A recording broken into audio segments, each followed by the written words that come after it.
சிங்காரி சரக்கு நல்ல சரக்கு சும்மா கும்முன்னு ஏறுது கிக்கு எனக்கு நான் விட்டெறிஞ்ச சல்லிய ஊத்திக்கிட்ட மில்லியன்னு எஸ்பிபி பாடிய பாட்டு தமிழ்நாட்டில் ரொம்பவே ஃபேமஸ். இந்த பாட்டுக்கு இப்போ என்னன்னு கேட்குறீங்களா? அப்போ மேற்கொண்டு இந்த ரீல்ஸை முழுசாக பாருங்க, அப்போதான் ஃபுல் டீட்டெயில்ஸ் தெரியும். எடக்கு முடக்கான சரக்கு இங்கு எதுக்கு தரத்தான இருக்கு, கணக்கு வழக்கு எது இதுக்கு. அப்படி ஒரு டாஸ்மாக் சரக்கு திருச்சியில் 24 மணி நேரமும் கிடைக்குதுன்னா பார்த்துக்கோங்க. அந்த இடம் வேற எங்கோ இல்லைங்க, திருச்சி அண்ணாதுரை சிலைக்கு நேர் எதிராக இருக்கிற டாஸ்மாக் மதுபார் தாங்க அது. இங்கே குவார்ட்டருக்கு எக்ஸ்ட்ரா 50 ரூபாய் வெட்டி விட்டா போதும், கேட்குற சரக்கு கையில் கிடைக்கும். வாட்டர் மிக்ஸ் பண்ணாமல் கூட அவங்களே கூட அப்படியே வாயில் ஊற்றி விடுவாங்க.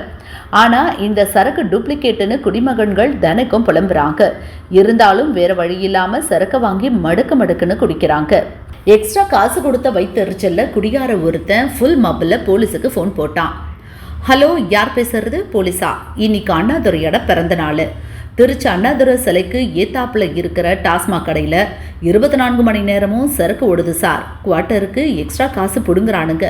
சைடிஷ் என்னன்னு கேட்டிங்கன்னா, நஞ்சையில் விளையிற நிலக்கடலை, புஞ்சையில் விளையிற சுண்டல்னு விதவிதமாக அரையங்குறையமாக வேக வச்சு விற்கிறானுங்க. இப்போ வந்தீங்கன்னா சூப்பராக இருக்கும், அம்புடுதேன் சொல்லிவிட்டேன்னு சொல்லி சட்டுப்புட்டுன்னு ஃபோனை கட் பண்ணிட்டான் அந்த குடிகார பையன். இவ்வளவு பெரிய கதையை கேட்டுட்டு சும்மா விடுமா நம்ம போலீஸு? உடனே ரகசிய போலீஸ் 007 போல ஸ்பாட்டுக்கு பொசுக்குன்னு வந்தாங்க. டிப்டாப் உடை அணிஞ்சு வந்த அந்த ரஃப் அண்ட் டப் போலீஸ் கடைக்குள்ளார புகுந்து ரெய்டு அடிச்சாங்க. பாருக்குள்ள சரக்கு போட்டுக்கிட்டு இருந்த 4-5 பேரை போன்னு சொல்லி வெளியே பிடிச்சி தள்ளினாங்க. வீட்டில் தான் பொண்டாட்டியோட சண்டைன்னு இங்கே வந்த நிம்மதியாக குடிக்க கூட விடமாட்டாங்களேன்னு குடிமகன்கள் தலையில் அடிச்சுக்கிட்டு தள்ளாட்டம் போட்டுக்கிட்டே வெளியே போனாங்க. போலீஸுக்கு தெரியாமலா மதுபார்கள் நடக்குதுன்னு குடிமகன் ஒருத்தன் குசும்பு கேள்வி கேட்டான். இந்த கேள்வியை அவன் தனக்கு தானே கேட்டுக்கிட்டான்.